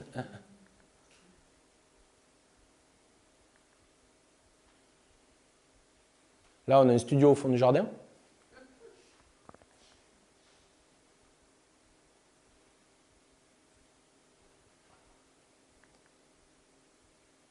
Ici, on a un chalet. Parce que ce sont des chasseurs, vous allez voir. Donc le chalet, il y a tout un imaginaire, une esthétique.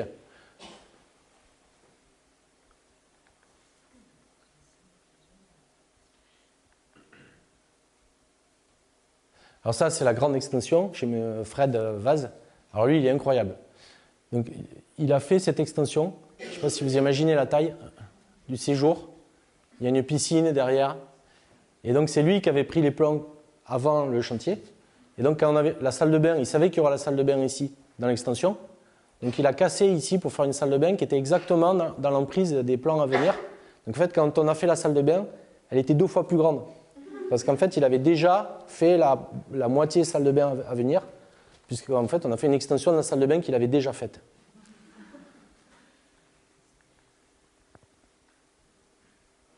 On ne peut pas casser ça, et puis ça ne sert à rien d'engager trop de travaux, il a déjà tout fait.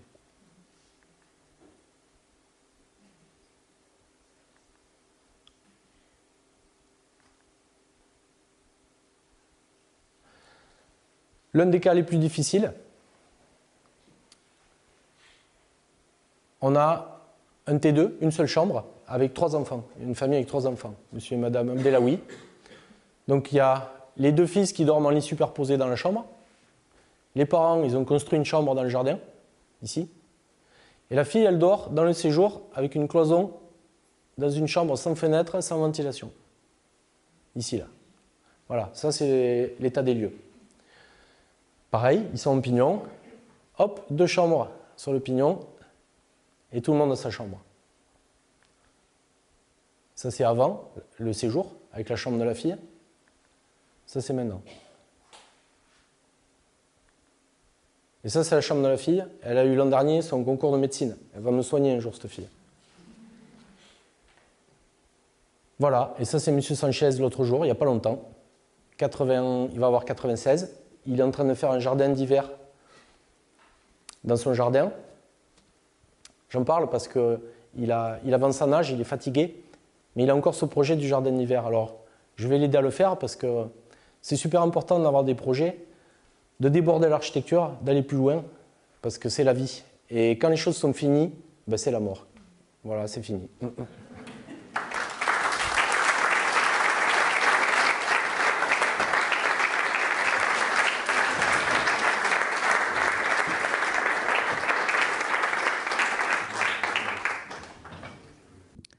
Merci, Christophe. Peut-être c'est le moment de poser des questions.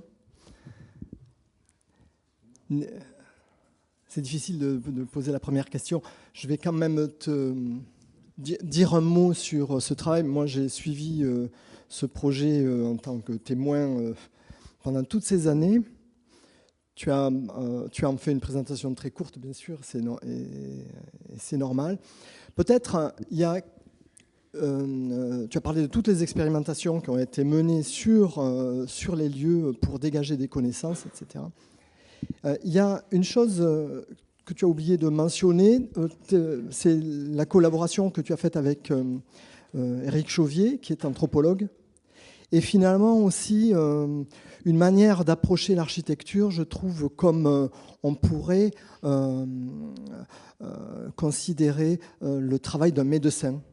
Qu'est-ce que peut-être tu pourrais expliquer, parler de cette attitude-là. Il se trouve que il y a eu des collaborations aussi avec notamment une médecin, Claire Mestre. Et peut-être c'est intéressant de raconter ce que ça signifie d'être architecte comme on pourrait être médecin. Je crois que oui, à la question du soin dans ce projet, c'est évident. Parce qu'il y a beaucoup de traumatisme dans la vie des gens, pour plein de raisons. Et en fait, je crois qu'avec les médecins, on peut partager certains outils, l'écoute, la narration. Et je crois qu'écouter les gens, la participation, c'est pas demander aux gens de faire de l'architecture ou de dessiner à notre place. C'est une compétence que j'ai qu'ils n'ont pas. C'est une rencontre. Mais par contre, les écouter, c'est une chose, et les entendre, ça va encore plus loin. Donc ça veut dire être capable de bouger, de changer d'avis, de prendre en compte ce que les gens vont dire. C'est ça qui est important. Et donc, pour être plus concret, je t'ai envoyé un document cet après-midi qui m'a un peu bouleversé parce que j'ai reçu un mémoire d'une médecin qui est une dame qui est très connue à Bordeaux, qui dirige un service à l'hôpital de psychothérapie et qui en fait a été la psychothérapeute de Fatima. Et Fatima, quand elle a dit qu'on devait réécrire l'histoire du quartier, elle parlait de la sienne en particulier, évidemment. Et donc, je lui ai proposé qu'on le fasse avec un média, avec un podcast, vidéo, etc. Et donc, elle m'a dit, je veux bien le faire à condition que ma psychothérapeute soit là. Donc, j'ai été à l'hôpital. J'ai été rencontrer le service de psychothérapie et je leur ai demandé j'ai demandé à cette médecin qui s'appelle Claire Mestre, qui est une femme formidable. Et je lui ai demandé si elle voulait bien venir dans le cadre du projet à Beutre pour bosser avec nous, pour justement accompagner cette démarche de narration pour que les gens puissent dire leur histoire. Et je crois que dire son histoire, la parole, c'est aussi une façon de régler les problèmes et de se soigner aussi. Et c'est ce qu'elle dit dans son mémoire d'ailleurs. Et donc, dans la maison qu'on occupait au 53, il y a eu des rencontres entre cette psychothérapeute et Fatima, avec des entretiens qui ont été enregistrés, et aujourd'hui elle présente un travail à l'hôpital justement sur ce travail. Oui, voilà. Qui est un diplôme en médecine narrative. J'ignorais que la médecine narrative existait, ben ça existe. Et je trouve que ça voisine beaucoup avec la façon dont tu travailles en architecture, parce que la question de la narration, elle est importante. Vous avez vu comme il vient de raconter plein d'histoires. Peut-être les étudiants ont peut-être envie de poser des questions. Non, moi, si j'étais étudiant, par exemple, je me dirais, ouais, c'est super, c'est vraiment brillant, mais ça n'est pas réplicable, quoi. C'est vraiment trop spécifique.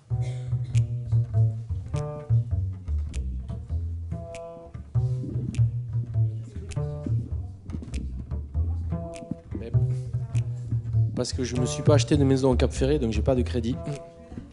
Alors j'ai pas de réponse. Je sais pas. Pour moi, c'est la norme en fait. C'est normal, quoi. C'est mon travail. C'est comme ça que je travaille. Je le vois pas autrement. Donc je suis pas. C'est difficile pour moi de répondre. Après, c'est comme dans tous les métiers, dans la société aujourd'hui. Je pense que le message que je veux donner aux jeunes aujourd'hui, c'est que d'abord, je considère que je ne fais pas des affaires, je fais des projets. C'est très différent. C'est vraiment une approche, quoi. Et je peux vous dire que le retour, la gratification que j'ai, elle est matériellement très faible au regard du travail, mais sur le plan humain, sur le plan de mon existence, mais jamais j'échangerai mon travail contre celui d'un autre. Oui, non mais si je suis là, c'est que j'y arrive. Hein. J'ai pas encore déposé le bilan, donc c'est qu'on y arrive. Il y a des solutions. Faut bricoler. Alors moi, je voudrais savoir comment vous avez réussi à convaincre les bailleurs et si les loyers ont beaucoup augmenté. Alors, les loyers ont augmenté en ratio à la surface habitable ajoutée par les extensions. D'accord ?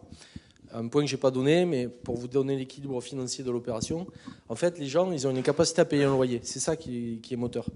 Vous pouvez, c'est pas le montant du loyer, c'est ce que les gens sont capables de supporter. Bon, il se trouve qu'à Beutre, les gens n'ont pas beaucoup d'argent, voire pas du tout. Il se trouve que la production d'eau chaude sanitaire était faite par des chaudières à gaz bouteilles. Donc, des familles qui ont des adolescents, ils avaient 300 € de gaz par mois. C'est-à-dire que la précarité énergétique, on le voit dans les médias, pour moi, c'était un peu abstrait. Là, j'ai découvert un truc, quoi. C'est-à-dire qu'ils payaient plus en énergie qu'en loyer. Donc, ce qu'on a fait, c'est qu'on a réglé cette question-là. Et en fait, aujourd'hui, je peux vous dire, ils ont moins de dépenses. Ils ont gagné de l'argent avec ce projet. Enfin, ils dépensent moins d'argent à l'aide de ce projet. C'est ça que je veux dire. Okay ? Donc, le loyer a augmenté entre 18 € et 35 € en fonction de la largeur de la maison, de la surface d'extension. Mais ils ont gagné 150 ou 200 € d'énergie. Les maisons n'étaient pas isolées. Il n'y avait aucun isolant. Donc on a isolé avec des matériaux biosourcés, etc. On a tout fait comme il faut, quoi. Je veux dire, là, coche toutes les cases. Et les bailleurs, c'est quand même des bailleurs exceptionnels. Oui, c'est vrai, c'est vrai. Le bailleur s'appelle Aquitani. C'est vrai qu'il a eu l'intelligence d'aller jusqu'au bout. Voilà. Après, il y a eu quelques anecdotes, quelques aventures en route qui fait que la vie n'est pas, madame, la vie n'est pas de tout repos, pas que sur les aspects financiers. Mais on y arrive. Et puis, en fait, le projet a été arrêté au moment du Covid. Et on avait tellement de problématiques amiantes qu'il a failli être arrêté totalement pour une démolition. Donc pendant 2 ans, il ne s'est pas passé grand-chose. Et en fait, les habitants se sont plaints que je ne sois plus là. Et ils ont été se plaindre auprès du maire. Et donc le maire a imposé une réunion publique en présence du bailleur et de l'architecte. Et donc personne n'a eu le choix, on a dû reprendre.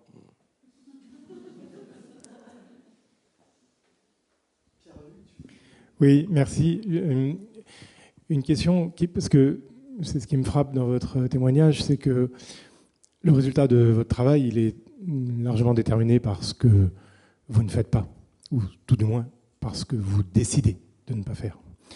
Et aujourd'hui, vous l'avez dit en préambule, la question de la préservation, et je trouve la question de la remise en ordre des choses, celle de la réappropriation de sa mémoire, de là où on est, de là d'où on vient, de la fréquentation qu'on a et que l'architecture ne doit pas modifier, mais au contraire créer de nouvelles conditions de partage et de socialisation. Et en cela, c'est un véritable progrès social. Et c'est pour ça que je trouve votre démonstration très, très intéressante. Mais effectivement, la question a été posée. Comment se fait-on payer de ce qu'on ne fait pas ? Et comment aujourd'hui, comment on s'inscrit, pour le dire plus brutalement, dans ce schéma économique habituel d'un architecte qui prescrit des travaux, qui génère du travail, qui alimente une économie locale, parce que qui est capable aujourd'hui d'évaluer le bénéfice économique d'une telle situation ? Et je ne sais pas si j'imagine que vous réfléchissez tous les jours à cette question, mais comment change-t-on de modèle ?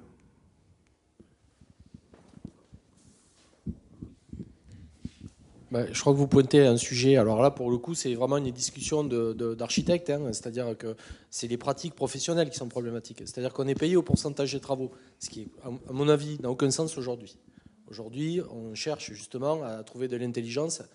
Il y a une dimension immatérielle dans mon travail. Et cette dimension immatérielle, elle n'est pas quantifiée et elle n'est pas valorisée. On ne gagne pas d'argent sur cette solution-là.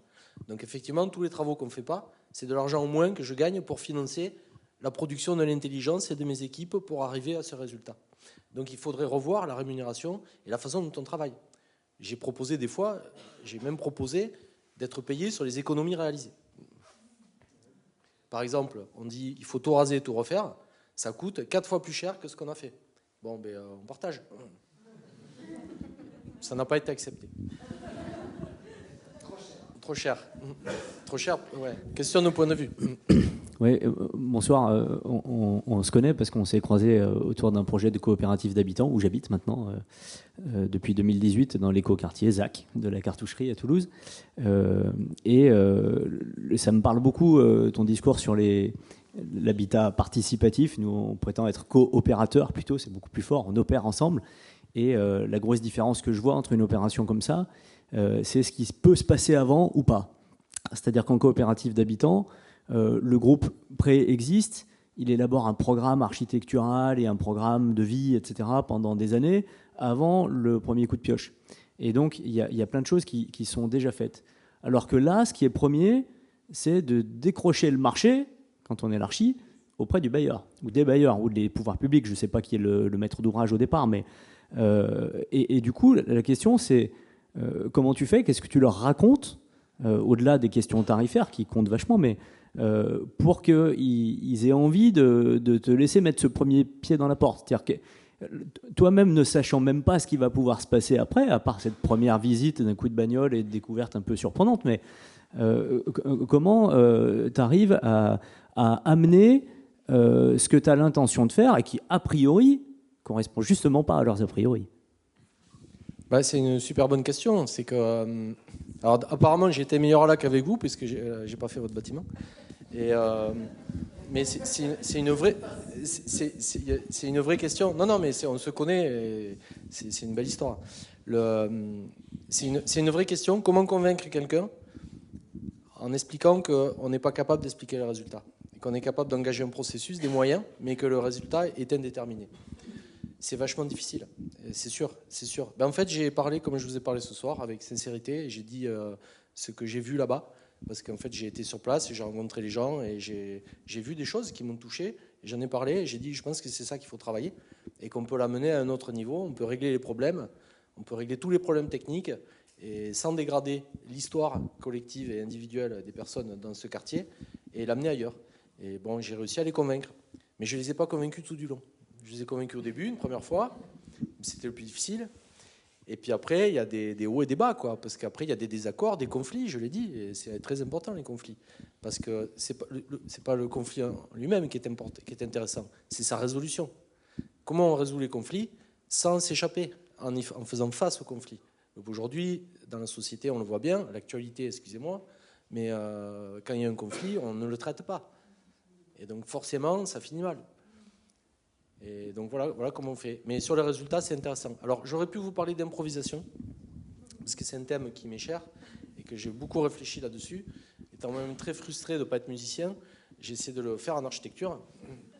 Et en fait, on ne demande jamais à un jazzman d'écouter le morceau qu'il va jouer sur un concert. C'est impossible. Vous ne pouvez pas demander à quelqu'un qui fait du jazz improvisé mais qu'est-ce que tu vas jouer ce soir ? C'est impossible. Et bien en architecture, il faudrait qu'on accepte ça aussi, de se faire confiance, parce qu'un projet, c'est une expérimentation. Si le résultat est écrit à l'avance, et c'est tout le temps le cas, on a encore parlé cet après-midi, les projets la réponse est déjà dans la question posée au démarrage. Donc c'est le pas de côté qu'il faut faire pour engager un processus ouvert qui permet d'envisager le meilleur, quoi. Voilà, autre chose, quoi. Mais c'est difficile, c'est vrai. Oui, et puis on est dans une société, c'est vrai, où la question de l'évaluation, a priori, se pose partout, y compris dans l'enseignement supérieur, mais pour les soignants, partout. Il fut une époque, tu l'as dit tout à l'heure, mais c'est vrai également pour l'enseignement, par exemple, supérieur, ou la recherche, où on dotait les laboratoires d'une somme pour chercher. Voilà. Aujourd'hui, si vous voulez faire de la recherche scientifique, vous devez répondre à des appels à projets orientés sur telle ou telle donnée. Et en fait, c'est toujours une problématique à l'envers. Mais il n'y a pas d'étudiant qui s'est exprimé là. Ah, voilà. Tiens, voilà. Ça compte quand même, tu étais au fond. Non, mais c'est une question rapide. Vous avez parlé là du sujet de densification au début du concours. Vous pouvez en dire un peu plus pour qu'on comprenne la prouesse justement de l'argumentaire que vous avez fait pour les convaincre de ne pas densifier a priori? La densification, le sujet, c'était quoi? C'était doubler le nombre de logements, ou c'était agrandir les logements? Non, c'était de créer des logements nouveaux, effectivement. Il n'y avait pas de chiffres annoncés. En fait, il y avait des terrains militaires à côté qui devaient être cédés. Et donc l'idée, c'était de faire une opération en continuité de la réhabilitation pour continuer en faisant du neuf et pour avoir une économie un peu plus large. Et puis la mutation des terrains militaires ne s'est pas faite, donc la densification est revenue sur les maisons. Et en fait, les études ont montré que les gens à cet endroit, ils vivent très bien et que c'est peut-être pas là qu'il faut densifier. Il y a plein d'endroits où on peut densifier. Il y a les parkings des hypermarchés, il y a plein d'endroits où on peut construire, on peut faire des bâtiments de logement. Mais je l'ai dit tout à l'heure, quand on peut rajouter, on le fait. Mais il ne faut pas que ce soit au détriment de ceux qui habitent. C'est-à-dire qu'on peut au Grand Parc, on met des logements sur le toit. À Beutre, c'était très difficile de rajouter des maisons. On a essayé. On a même essayé, on a fait un projet, je ne vais pas tout vous montrer parce qu'on a essayé, on a monté un étage sur les maisons. On a fait un projet avec un premier étage sur toutes les maisons où en fait on permettait aux familles d'avoir un peu de regroupement, de changer de maison et de venir habiter sur 2 étages, ça libérait des maisons. Vous voyez, en densifiant les maisons, sans créer d'emprise nouvelle, on doublait la surface de plancher. Donc on créait autant de logements en fait. Et ça demandait des investissements que le bailleur n'a pas voulu faire. Et puis les familles sont viscéralement attachées à leur maison. Oui, c'est pas la même intervention du tout. Non. Le même impact sur la réalité sociale, quoi. Oui, on a cherché des pistes, mais on a échoué. Oui. Il faut préciser que beaucoup de projets ont été faits à propos de ce projet. Tu montres finalement ce qui a été construit, mais il y a beaucoup de recherches, évidemment, qui ont beaucoup d'échecs, ouais. Beaucoup d'échecs. Ouais, ratés, beaucoup. Tu peux te lever, regarde, toi qui es jeune. Ouais, sur les réhabilitations de logements, c'est souvent des projets qui appartiennent à des parcs de location publics, enfin publics ou délégués. Est-ce que vous avez déjà eu des sollicitations pour du privé sur des collectifs d'habitants qui habitent et qui voient leur immeuble stagner en termes de prix depuis des années? Et l'autre question, sur l'adaptation, sur le projet des 530 logements, sur ce que vous ne voulez pas appeler une barre, mais est-ce que il y a comment vous êtes arrivé aux 4 mètres, comment vous avez dimensionné cet espace-là? En plus, comment vous avez discuté, quelles sont les justifications, comment ça s'est fait? Alors, il y a 3 questions. Je vais répondre par ordre inverse. Sur la taille de l'extension, en fait, on a fait ça donc avec Lacaton Vassal et Frédéric Druot, avec qui on avait travaillé sur les 50 000 logements. Et on se connaît depuis 20 ans, on fait des projets ensemble. Et donc, il y a des précédents. Et notamment, ils avaient fait un projet sur la tour Bois-le-Prêtre. Je ne sais pas si vous le connaissez. Et la tour Bois-le-Prêtre, c'est 3 mètres. Et en fait, évidemment, on a voulu aller plus loin. Pourquoi? Parce qu'à Tourbois-le-Prêtre, il y avait 90 logements. Là, on en a 530. Donc, on a une économie d'échelle énorme qui permettait d'essayer d'aller plus loin, de faire mieux, plus grand. Et après, la stratégie, c'est qu'il y a plein de choses qu'on ne fait pas. Parce qu'à chaque fois qu'on évite de faire quelque chose, c'est 3 cm d'extension en plus. Et donc, on est allé à 4 mètres. Si on avait pu faire 6 mètres, on aurait fait 6 mètres. Vous comprenez? Il y a un budget. Il y a des choses à faire qui qu'il faut faire, réparer les chiottes et tout ça, il faut le faire. Mais il y a des choses, parfois, qu'on peut éviter de faire, qui permettent de mettre l'argent précisément là où ça fait du bien. Et donc notre stratégie, c'est pour ça qu'on n'a pas fait de travaux intérieurs sur les appartements, parce que d'abord ils étaient entretenus par les locataires. Dehors c'est moche, dedans c'est magnifique. Parce que les gens prennent soin de leur logement, ils habitent dedans. Et ça, on ne le prend jamais en compte. En fait, ils repeignent, ils font plein de trucs depuis très longtemps. C'est pas du tout dégradé comme les parties communes. Et donc, on a fait très peu de choses en intérieur. Le bailleur voulait qu'on repeigne les appartements. On a dit, mais non, on ne va pas les repeindre. Les gens le font très bien, ils sont nickel. Et donc, tout cet argent économisé, à chaque fois, c'est un peu plus d'extension. Donc ça, c'est la stratégie. Après, la question, est-ce qu'on est capable de faire ça dans le privé ou pourquoi on ne le fait pas dans le privé? Alors, on aimerait bien. Il y a une dame qui est là, ici, qui est venue me questionner parce qu'elle est dans une copropriété privée. Et la réponse est dans la phrase que je viens de donner. La question de la copropriété, c'est qu'en fait, il faut qu'il y ait une majorité qui l'emporte pour décider de faire un projet ou pas. Et puis, aujourd'hui, sur les rénovations de bâtiments collectifs, l'État a fait cette politique de rénovation énergétique qui est ultra simpliste, encore une fois, où on plaque de l'isolant sur les immeubles, avec la prime rénov', etc., etc. Et donc, il y a des gens qui en ont fait un business, qui vous vendent les études et la solution technique en même temps, le prescripteur et l'entreprise en même temps. Donc, c'est tout un système qui déroule, avec une économie qui est financée par de l'argent public. D'accord ? Donc, encore une fois, la dette, il y a plein de solutions pour la dette, pour payer les profs et les infirmières. Il y a de l'argent. Je sais où il est. Et donc la prime rénov', on va couvrir les bâtiments. Ça va coûter 4 fois, 5 fois plus cher que le prix réel. Et pour un bénéfice sur la question du logement qui est nul. Vous pouvez mettre de l'isolant sur des bâtiments. On ne peut pas être contre sur les questions énergétiques. Mais ça s'étudie finement. Il y a peut-être d'autres choses à faire plus intelligentes que de tartiner de laine de roche ou de laine de verre, en sachant que tous les copropriétés qui ont été faites, au bout de 10-12 ans, il faut le refaire. Donc c'est un truc sans fin. C'est pas du tout pérenne. C'est une économie, c'est incroyable. C'est vraiment de l'argent mis par les fenêtres, sans jeu de mots. Donc les copropriétés, c'est compliqué parce qu'un bailleur social, c'est un monopropriétaire. Et le logement social, c'est un truc formidable parce que c'est un service public dédié au logement, quelque part. Et le logement social, historiquement, en France, il a inventé plein de choses sur la question du logement. Les logements des sociaux sont mieux que la promotion privée. Je vous garantis. C'est mieux en termes de logement, c'est plus qualitatif. Il y a plus d'invention, il y a plus de création.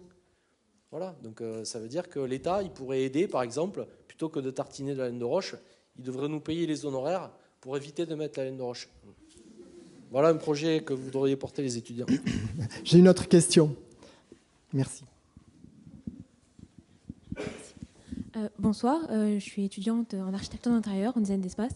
Et donc, forcément, je me questionne un peu sur le métier, sur mes études que je fais et tout ça. Donc, je me demandais quels sont les aspects vraiment que vous préférez dans votre métier et s'il y avait des aspects que vraiment vous n'aimez pas trop ou auxquels vous avez du mal à vous identifier. Parce que je vois, j'ai l'habitude d'entendre parler d'une approche très technique, pure, dure, simple, brute d'un architecte qui fait des plans et qui reste collé à ses plans et tout ça. Mais je vois que vous avez une approche beaucoup plus sociale et c'est quelque chose que j'apprécie beaucoup et que j'aimerais vraiment apporter dans ce métier-là. Merci. Alors, comment tu fais ? Alors, qu'est-ce que j'aime dans mon métier? J'aime tout. Et qu'est-ce que j'aime dans la profession? Rien. Voilà, ça résume à peu près ma pensée. J'adore mon métier, je déteste la profession. Parce que les conditions d'exercice, je trouve, ne sont pas intéressantes. Parce que la production, elle est pas, à mes yeux, elle n'est pas pertinente, elle n'est pas efficiente pour changer la société. Et après, c'est pas l'humain contre la technique. C'est les deux en même temps. J'espère que vous avez vu qu'on n'est pas mauvais en technique quand même. On sait faire. Mais c'est que le choix, la finalité de toutes les études techniques qu'on engage, c'est pas pour la technique. La technique, c'est un outil. C'est au service du bonheur des gens.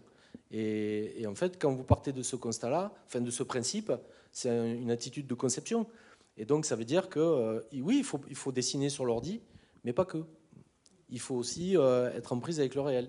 Et vous ne trouverez jamais une solution à vos projets devant votre ordinateur. C'est impossible. Toutes les ressources, elles sont sur le terrain avec les gens. Là, il y a tout. Chez vous, dans votre bureau, devant l'ordi, il n'y a rien. Les gens qui passent des heures à faire des projets devant leur écran, là, mais putain, il faut aller boire des bières, il faut lire des livres, il faut aller voir les gens, il faut vivre, quoi. Mais... C'est un programme intéressant. Voilà. Des jeunes, alors des jeunes hommes et puis après, des jeunes femmes aussi. Ok. Toi, par exemple, je te demande ce que tu en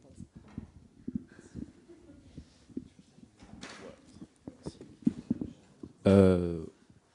Oui, juste pour revenir sur le projet du Grand Parc, vous avez dit que vous avez fait une cartographie justement des logements qui en avaient besoin auparavant et que c'était le seul qui était resté et sur lequel vous avez pu intervenir.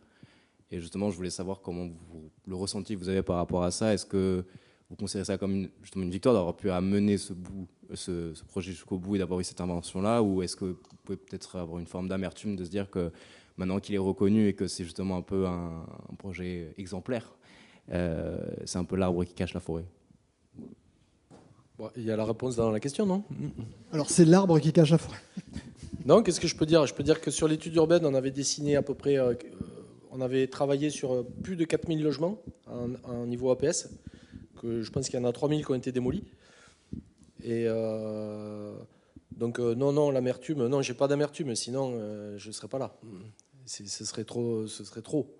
Et après, le projet du Grand Parc, on l'a livré en 2016, on est en 2025, on n'en a pas fait un deuxième. Voilà. Par contre, toutes les semaines, j'ai des gens du monde entier qui viennent me visiter. Là, c'est Copenhague vendredi, le maire de Sydney est venu là il y a quelques mois, c'est hallucinant.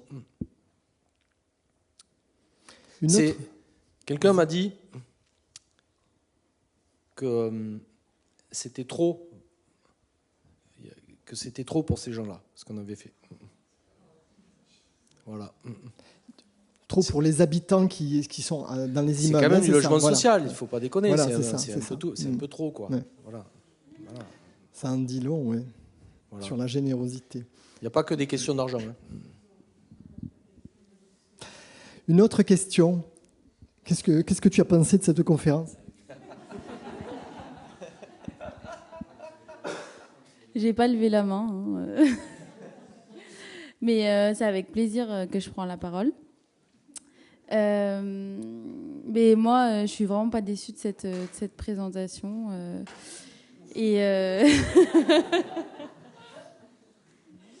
Vraiment, on parlait d'espoir aujourd'hui en atelier avec Madame Zarkos.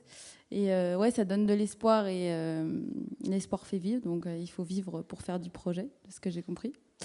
Et j'avais peut-être une question par rapport au fait que vous êtes allé à Soweto et c'est ça qui vous a un peu donné le goût à l'architecture, ou du moins c'est un peu le point de départ, comme vous l'avez bien dit.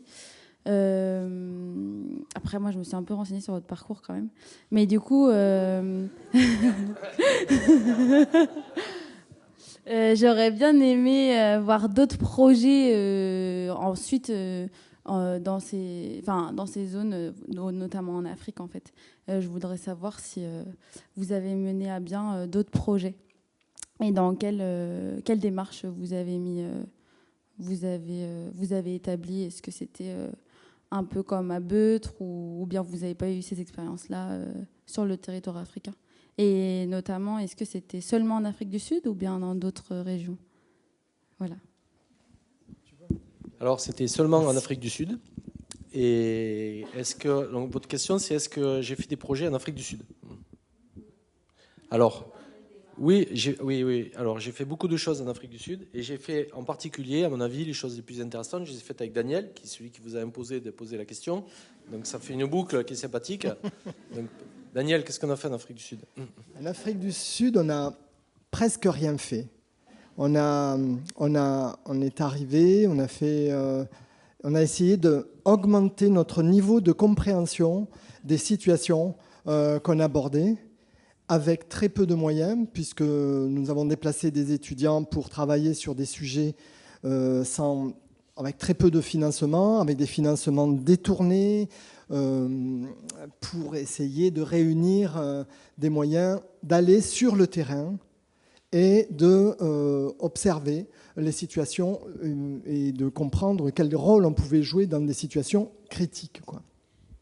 Je dis on n'a presque rien fait parce que on n'est pas arrivé dans aucun des projets que nous avons fait en Afrique du Sud et dont nous avons présenté un certain nombre à la Biennale de Venise, nous sommes arrivés avec des a priori formels, nous sommes arrivés avec des principes.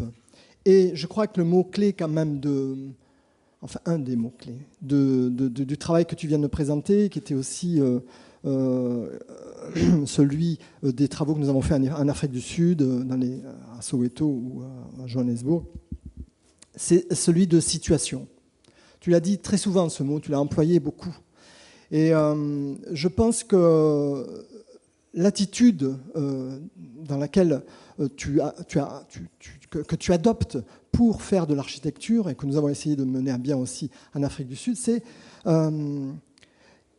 comprendre ou admettre que l'architecture fait partie ou produit des situations, et que nous avons à intervenir sur des situations. Mais c'est pareil en médecine, en fait.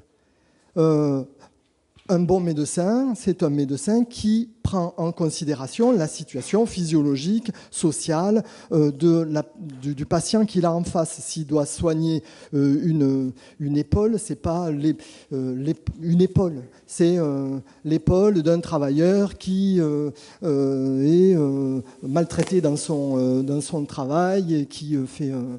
voilà, c'est toute la situation qui peut permettre d'intervenir. Le mot intervention, le mot situation, c'est vraiment les mots-clés, je trouve, de l'attitude de travail de Christophe. Et il y a toujours... ça conditionne, en fait, toutes les réponses qui sont proposées là et dont on a parlé avec Beutre. Une architecture situationniste, tu vois. Et... considérer que c'est les situations qui produisent les actions. Et donc, nous intervenons sur les situations. Et là, par exemple, la construction, ça peut être un moyen de transformer les situations, mais pas forcément, pas de la même façon. C'est pour ça que la technique est importante, mais elle fait partie d'un ensemble de données qui nous permet d'agir sur les situations. C'est ce qu'on a appris, qu'on a mis en œuvre, en tout cas, en Afrique du Sud, dans ces endroits bien... Je peux rajouter un mot sur une notion aussi, parce que la question est intéressante, parce que malgré nous, on se projette dans des lieux où, je l'ai dit tout à l'heure, par exemple, j'ai fait la blague sur la permaculture à Beutre, mais c'est vrai que moi j'ai été formé, j'ai appris énormément de choses à Soweto, en Afrique du Sud, au moment des élections qui ont mis fin à l'apartheid. Donc étant français blanc, c'est très compliqué pour moi d'arriver, de dire je suis architecte, je vais faire quelque chose ici. Ça a été impossible pour moi pendant plus de 20 ans. Et on a travaillé avec des étudiants dans un contexte où je connais les gens depuis 25 ans. On a fait des choses, mais c'est quelque chose où je suis plus que attentif, quoi. Je suis plus que frileux. Voilà, parce que chaque action d'un Français ou d'un étranger en Afrique empêche un jeune architecte africain d'émerger. Donc il vaut mieux être derrière, pousser, filer un coup de main que de faire un projet et de dire c'est moi qui l'ai fait. Voilà, c'est exactement ce qu'écrit Nelson Mandela dans son autobiographie. Donc qu'il faut absolument que tous les étudiants en architecture aient lu Un long chemin vers la liberté. C'est fini.